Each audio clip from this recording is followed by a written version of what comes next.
Hi, it's Sam.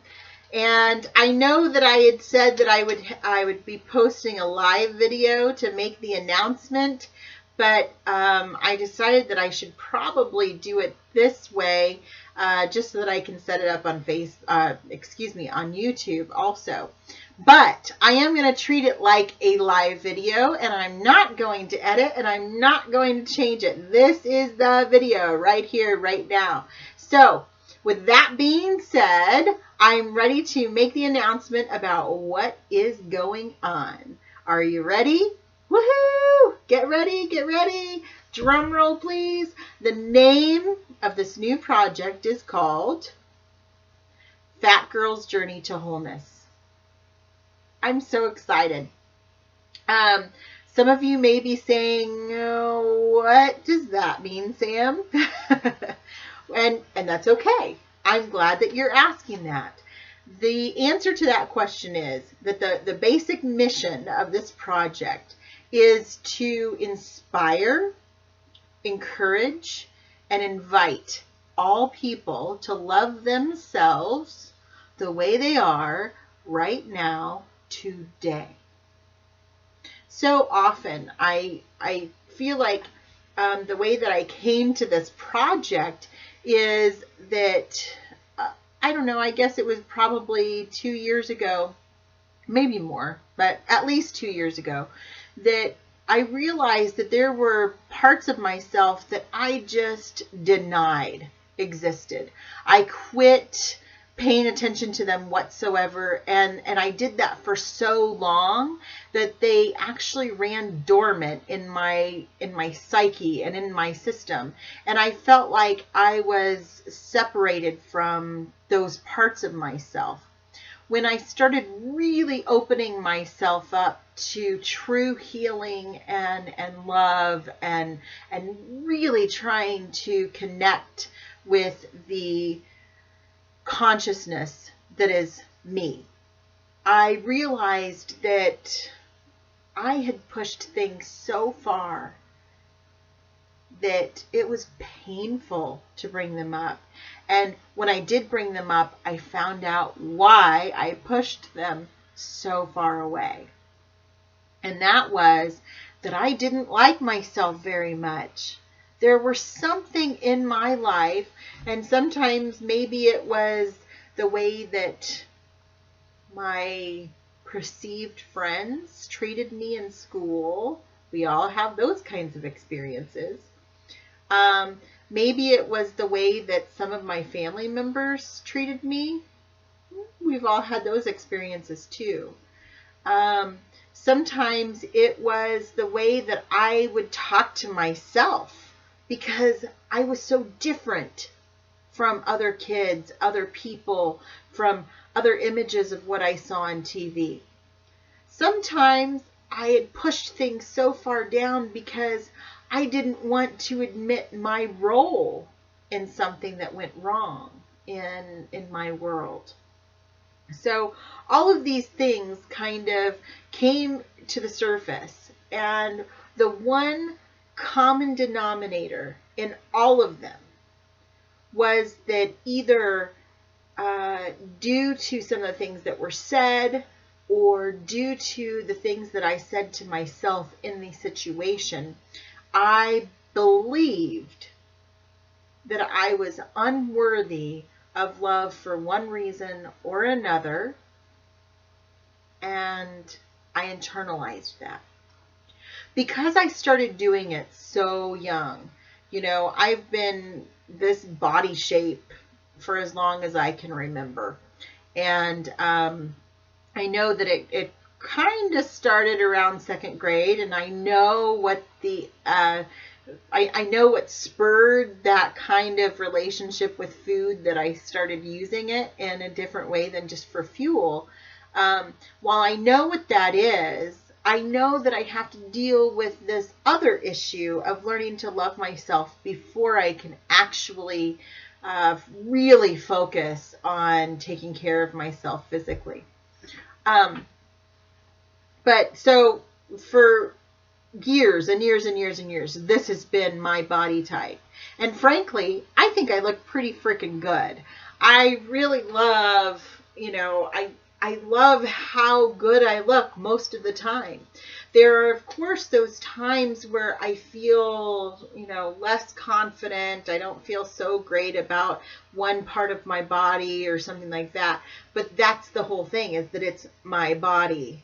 It's not me.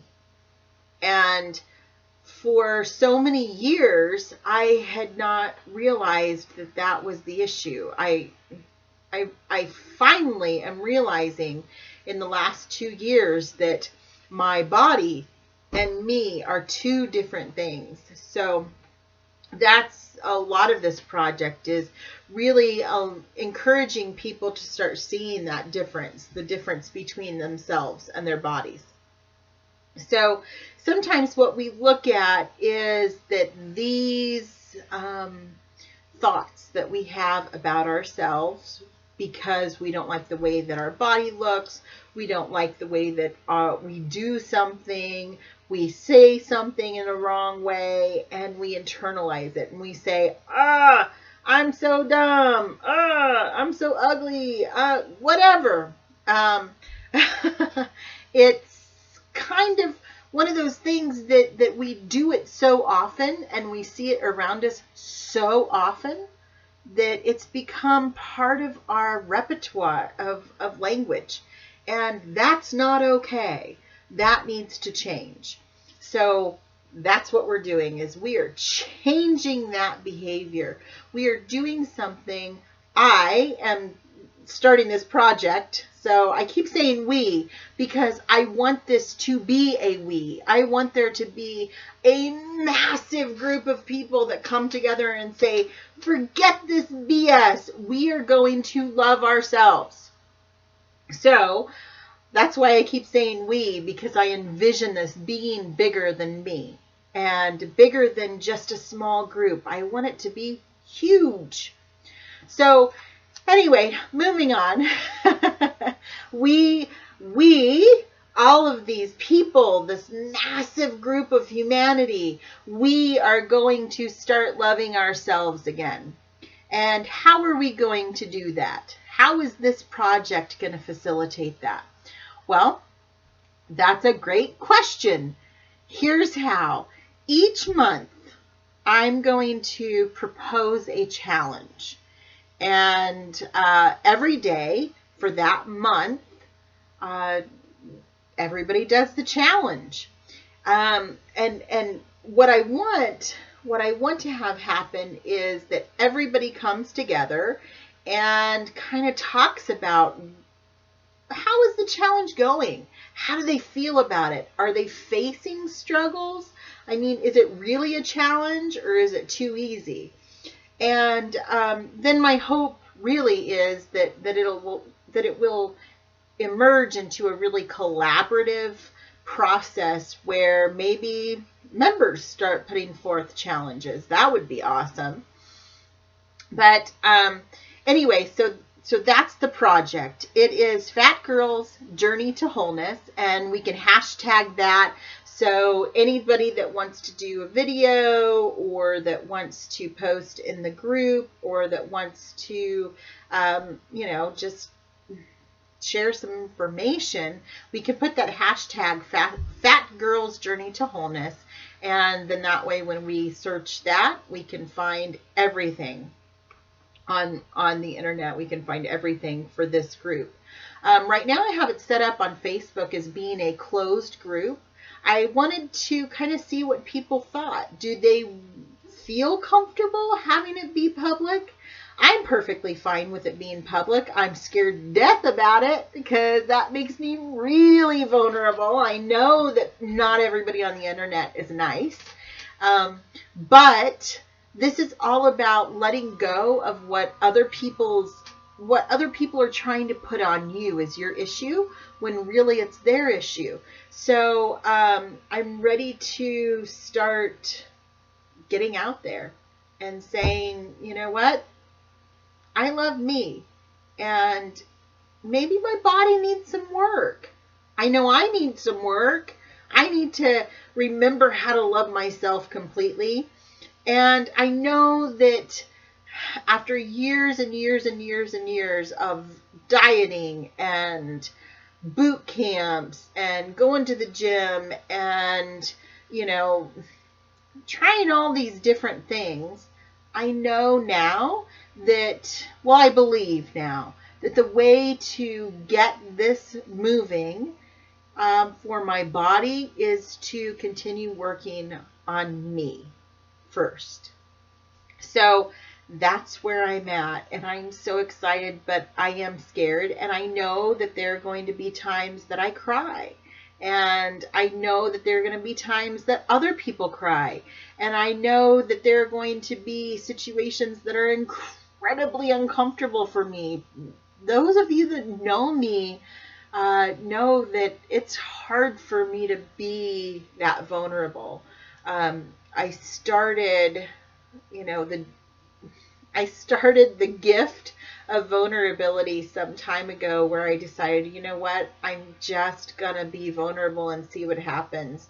And I've realized more and more that it's a big confidence builder in me, actually. It helps me to feel so much strength, because I realize that it doesn't take strength to hide your emotions.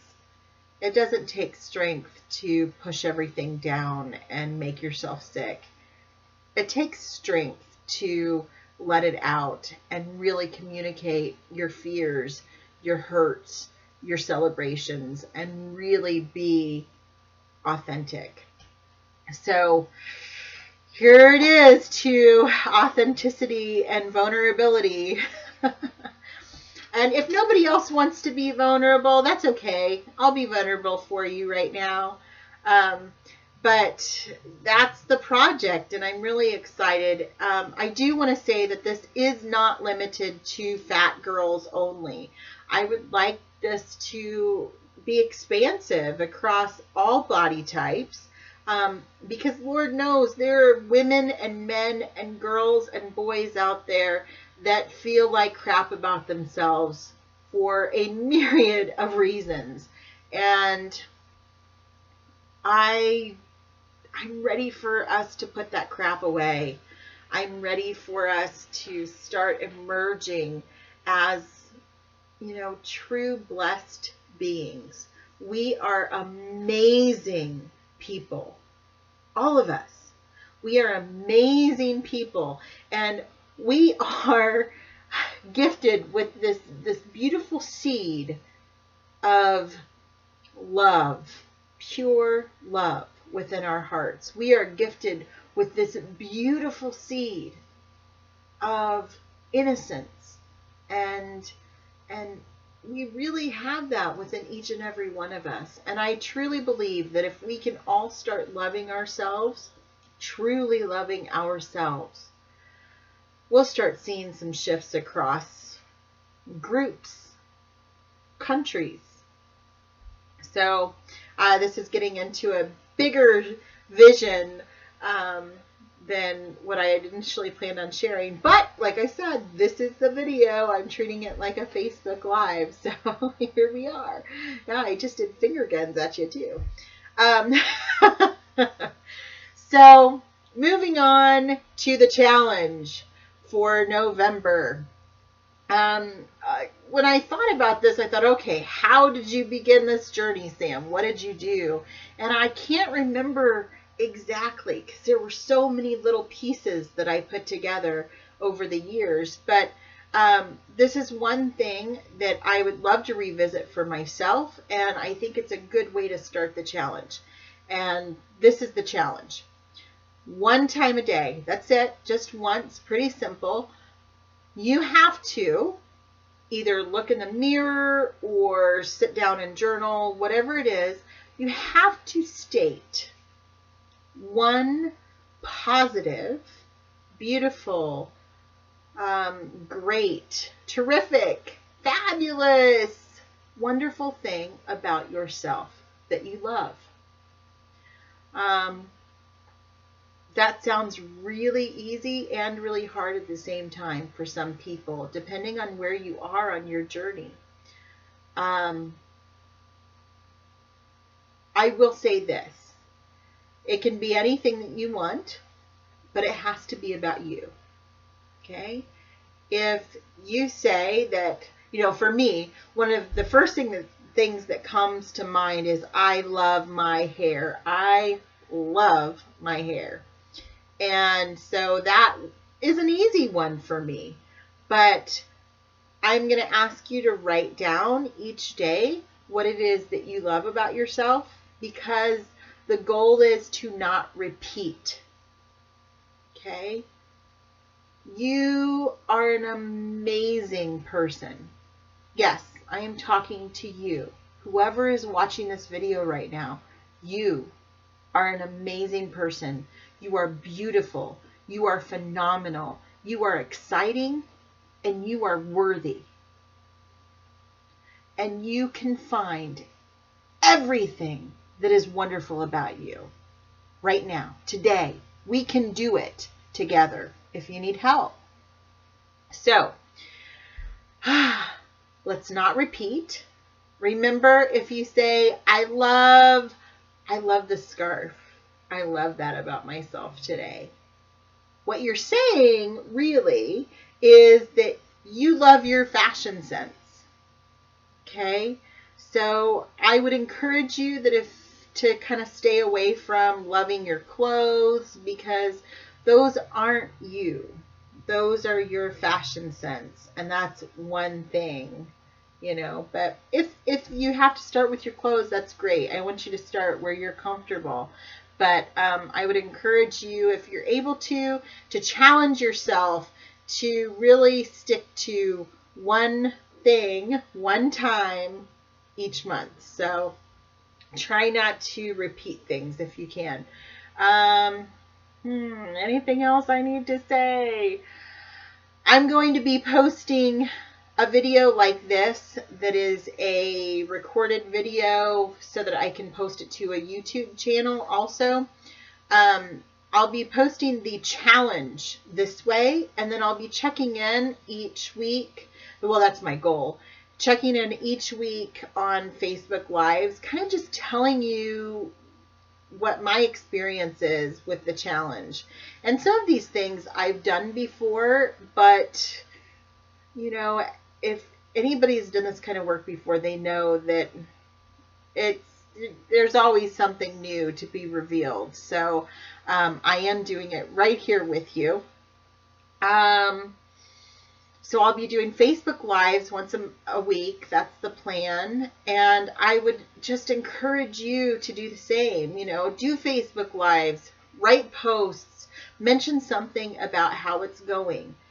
That's how we encourage other people to change and encourage ourselves. And really, it creates an accountability, but it also creates a community. And that makes it a lot easier to learn how to move forward when we're working in a community. So I don't want this to run too much longer. I see that I'm at 18 minutes. Oh, sorry. But that's the project. I'm really excited. Stay tuned. Let me know. Do you guys think that we should have it be an open group? I'm going to be posting this video to my public pages, but I wanted to give people the opportunity to have some privacy if they wanted to in a closed group. Any questions, please feel free to put in the comment box. And if you want to private message me anything, feel free to do that. And as always, I look forward to hearing more from you guys. So may you always know love, may you have abundance, and may you always find the God within you. Thanks. Bye.